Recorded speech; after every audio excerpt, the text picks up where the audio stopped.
એક સમાજ એક રિવાજ હેઠળ એક બીજું પણ નિયમ બનાવવામાં આવ્યું કે હવે લગ્નમાં કે કોઈ પ્રસંગમાં ડીજે બંધ રહેશે, પરંતુ ઠાકોર સમાજના સંમેલનમાં ડીજે બંધનો મુદ્દો પણ ઉઠ્યો હતો। ડીજેને લઈને વિક્રમ ઠાકોરે જ્ઞાનીબેન ઠાકોરને રજૂઆત કરી કે ડીજે વાળાના ઘર એમના ધંધાના આધારે જ ચાલી રહ્યા છે, તમે કોઈ રસ્તો કાઢજો તો એમનું પણ ઘર ચાલે। પરંતુ અહીંયા જ્ઞાનીબેન એવું કહ્યું કે આ બંધારણ મેં નથી બનાવ્યું, उत्तर गुजरातना आगेवानोए भेगा थईने बनाव्युं छे, हमणां कोई निकाल नहीं आवी शके। साथे ज्ञानीबेन एवुं कह्युं के हाल बजेट पसार थई चूक्युं छे, हवे 1 वर्ष बाद ज आ डीजेना मुद्दे चर्चा करवामां आवशे।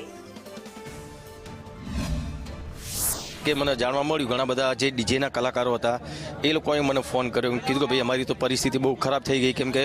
અમારું તો ઘરનું ગુજરાત આના ઉપર ચાલતું હતું, ડીજે ઉપર, અને અત્યારે ડીજે બંધ થઈ ગયા તો મેં લોકો ઘેર બેસી ગયા, અમે બીજું કંઈક નોકરી ધંધો છે નહીં, અમે કરીશું શું, તો તમે કંઈક આના વિશે કે તમે કંઈક જ્ઞાનીબેનને કંઈક વિનંતી કરો, એટલા માટે અમે વિનંતી કરી હતી ને આનો કોઈ રસ્તો એવું કંઈક રસ્તો કાઢો કે જેના લીધે કોઈ બી પ્રસંગમાં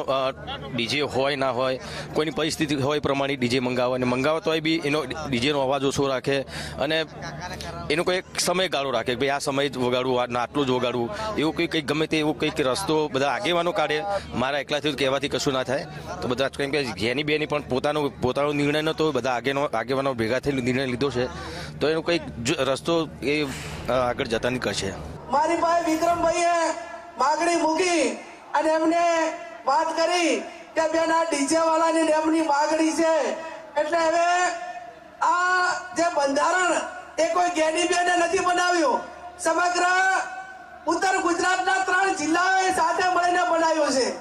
અને એ દિવસે એવી જાહેરાત કરી છે કે આના 1 વર્ષ પછી 4/1/2027 ના રોજ જ્યારે એને 1 વર્ષ પૂરું થાય અને એની ઉજવણી થાય એ ટાઈમે ચર્ચામાં મૂકીશું, અને એમાં તમે પણ બધાએ આવજો। ચર્ચાના અંતે જે કાંઈ નિર્ણય લેવાનો થતો હશે એ આવતા વર્ષે થશે, પણ હાલ તો મેં કીધું એમ કે આ બજેટ પસાર થઈ ગયું છે, એટલે હાલ એને કોઈ વિચારણામાં વ્યક્તિગત રીતે લઈ શકાય એવું નથી।